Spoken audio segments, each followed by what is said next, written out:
अस्सलाम वालेकुम। मां या अलन खान खोसो मिरपुर खां सिंध खां। अॼु मां बायोलॉजी जे बारे में तव्हांखे ॿुधाईंदुसि। त सभ खां पहिरीं असां हिन जे इंट्रोडक्शन जे बारे में असीं पढ़ंदासीं। त इंट्रोडक्शन ते हलण खां पहिरीं मां तव्हांखे ॿुधाईंदुसि साइंस छा आहे।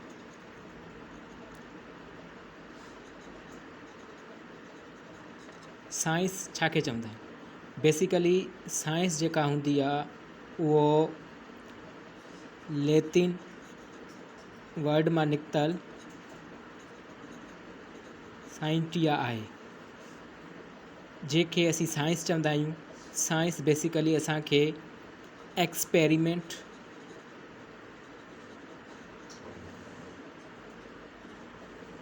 Observation,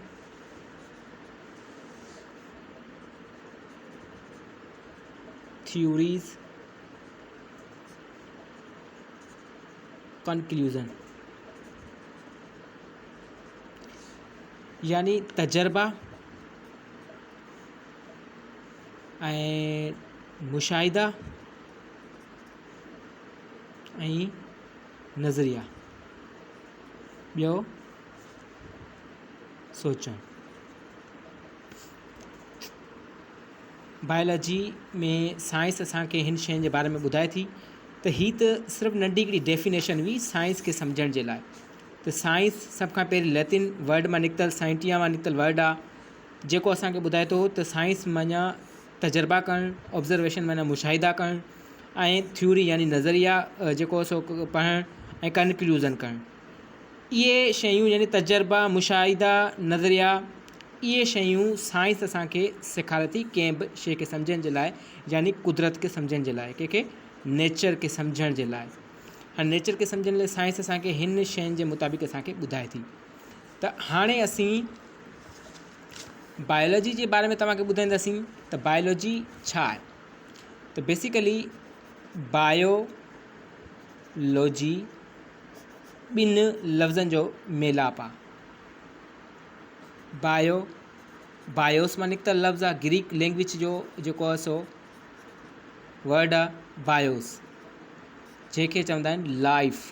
BIOS means life, bio mean zindagi, and logos means study, thought, reasoning. ही बायोलॉजी जी हिकु नंढी वज़ाहत आहे। बायोलॉजी ॿिनि लफ़्ज़नि जो मेलाप थींदी आहे, जंहिंमें बायो जेको हूंदो आहे लफ़्ज़ यानी बायोस ग्रीक लैंग्वेज जो वर्ड हूंदो आहे, जंहिंजो मतिलबु आहे ज़िंदगी जे बारे में पढ़णु, ऐं लोगस यानी स्टडी ऑफ लाइफ यानी ज़िंदगी जे बारे में पढ़णु।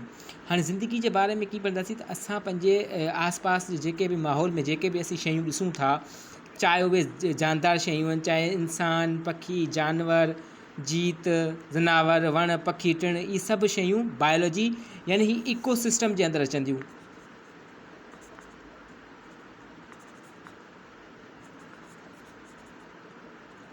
इकोसिस्टम जे अंदरि अचनि थियूं। हाणे इकोसिस्टम जे अंदरि सिर्फ़ु इंसान बि न, सिर्फ़ु इंसान नथा अचनि, बल्कि पूरी में जानवर, परिंदा, वण, टिण, ॿूटा, हर शइ उन जे अंदरि अची वञे थी। त बायोलॉजी असांखे, बायोलॉजी जूं तव्हांखे मां ॿुधाए छॾियां त टे मेन शाखूं आहिनि। हिकिड़ो त ज़ूलॉजी, ॿियो बॉटनी, ऐं टियों जेको आहे उहो आहे माइक्रो बायोलॉजी। त ज़ूलॉजी जेको हूंदो हुयो उहो असां जानवरनि जे बारे में पढ़ंदा आहियूं। त जानवर जी इर्तिक़ा कीअं थींदी आहे, जानवर पंहिंजी ज़िंदगी कीअं गुज़ारींदा आहिनि, कीअं माहौल में पंहिंजे पाण खे एडजस्ट कंदा आहिनि। त उन जी विरासत जेको आहे सो साइंस उन जी विरासत जे लाइ हिकु अलॻि रूम जी चइजे, या अलॻि खानो ठाहे छॾियो, या अलॻि दर्जाबंदी कई आहे। हाणे उनखां अलावा असीं जेको बॉटनी जे बारे में पढ़ंदासीं। त बॉटनी छा? बॉटनी यानी वण जे इल्म जे बारे में असांखे ॿुधाए थी, जंहिंमें मुख़्तलिफ़ क़िस्म अची वञनि थियूं। वणनि जा मुख़्तलिफ़ क़िस्म अची वञनि था, प्लांट में अची वञनि था। बॉटनी यानी वणनि जे ॿूटनि जे बारे में पढ़णु, ॿूटो कीअं पंहिंजी वाध वेझ करे थो, पंहिंजी खुराक कीअं ठाहे थो, कीअं पंहिंजे माहौल जे अंदरि एडजस्ट करे थो।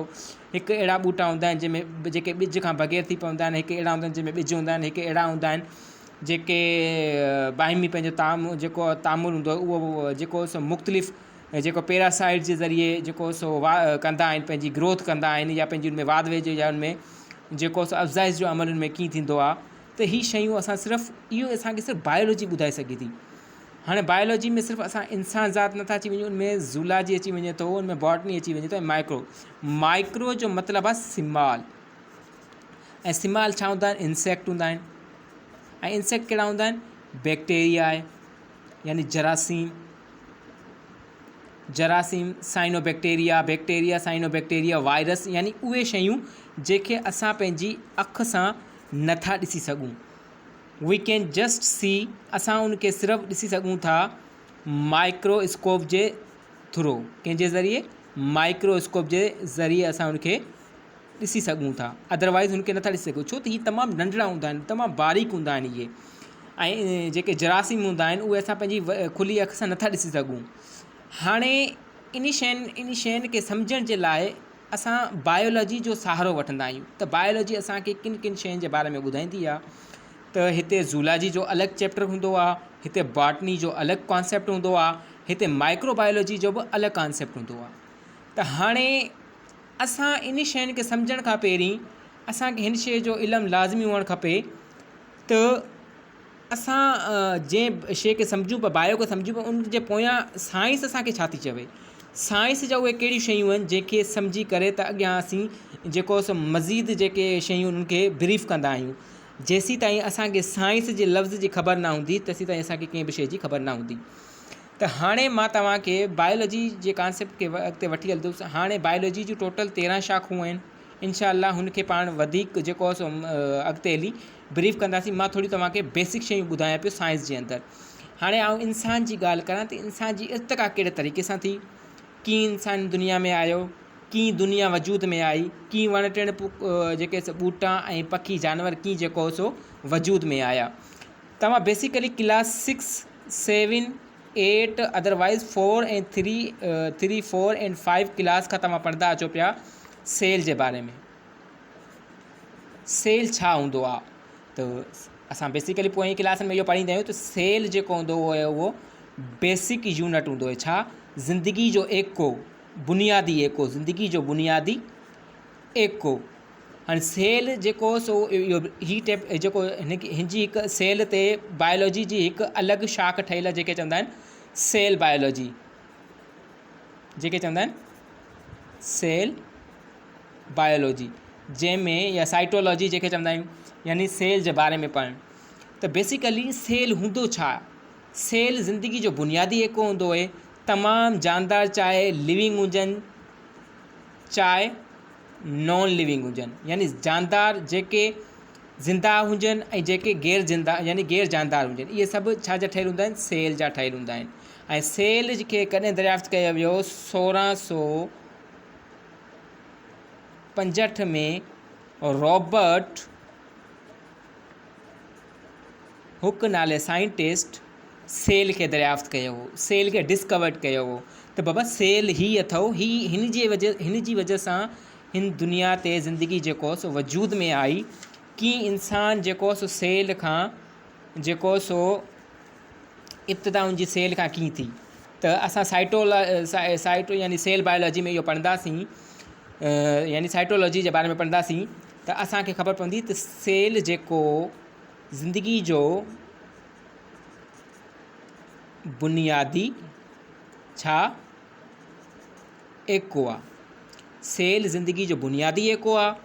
ऐं सेल खे जेको सो रॉबर्ट हुक 1665 में उनखे जेको सो डिस्कवर कयो हो।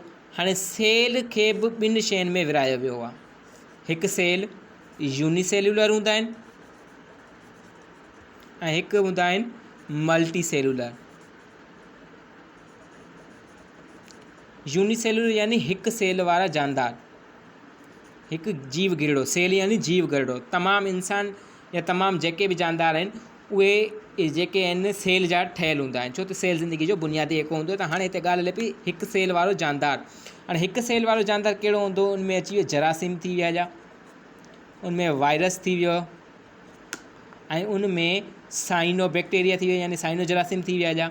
ही उहे सेलुलर ही उहे सेल वारा जानदार आहिनि जेके असां पंहिंजी अखि सां नथा ॾिसी सघूं। इनखे ॾिसण जे लाइ मां तव्हांखे पहिरीं ॿुधायो त उनखे ॾिसण जे लाइ असां जेको सो माइक्रोबायोलॉजी यानी माइक्रोस्कोप जो इस्तेमालु कंदा आहियूं, छो त इहे तमामु नंढा हूंदा आहिनि। इनखे ॾिसण जे लाइ असां माइक्रोस्कोप जो इस्तेमालु कंदा आहियूं।